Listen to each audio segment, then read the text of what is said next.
So it was quite a scene on the floor here of the AFN AGA, and Amber, you were down there a little on what you were hearing and seeing.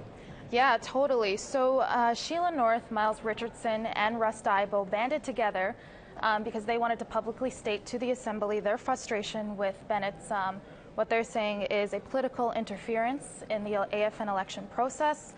They then went to go get Perry Bellegarde's support, and he said, you know, I'm not willing to make a comment. I have votes I need to go get if I want to win this election. So he had left, and then Sheila went up. They were still on stage at this point. She said, you know, we don't need the government to interfere with us, and Miles was saying they're trying to divide and conquer us, and Russ just kept saying the same thing over again. It's interfering with AFN's election process, and he's pretty upset about it. And so yeah, then they went out into the hall and they got Perry's attention, and they were like, listen, why aren't you speaking about this? And he says, I have no problem speaking about it. Let's all get together, the four of us, so Diabo, North, and Richardson, and let's go into a private room and speak about this. And they said, no, we want this to be transparent. And he said, okay, then let's go to the stage, right? Let's go speak about it. And so they went up there, and yeah, so we have footage for you guys to see what Perry Bellegarde said.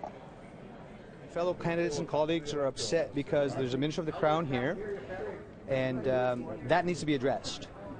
I'm outside lobbying for my other 40-plus votes that I need to win on the second ballot. They're inside here, and so they wanted to have consensus to put on the mics. Now that we're here, they're not putting the mics on. They wouldn't put the mics on for the other three. And I said, okay, well, let's put them on. I'm making the request. They're not here. So that's where it rests. So I'm going to continue lobbying for my 40 votes. Thanks, guys. And as you initially said there, you know, Bellegarde was gone. He was out there looking for his votes. Some of the candidates up on the stage said that he had ran away from them or whatever, or didn't want to talk about this really, and he didn't really seem too overly concerned about it, more concerned about getting the votes that he needs to win this. Well, yeah, that is what he kept saying from the start since they banded together, that, you know, he needs 40 votes, and he said he's speaking to the 40 chiefs he needs to speak to get those votes so that he can get reelected. So yeah, after that happened, all of the candidates went up to the caucus rooms, and I guess we'll just have to find out how this is going to affect the vote later on today.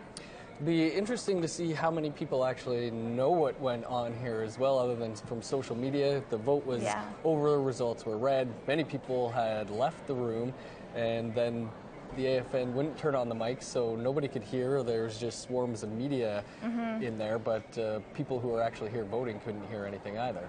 No, I was right in the middle of the mess up there trying to hear what these people were saying, and there was people in the crowd saying, turn the mic on.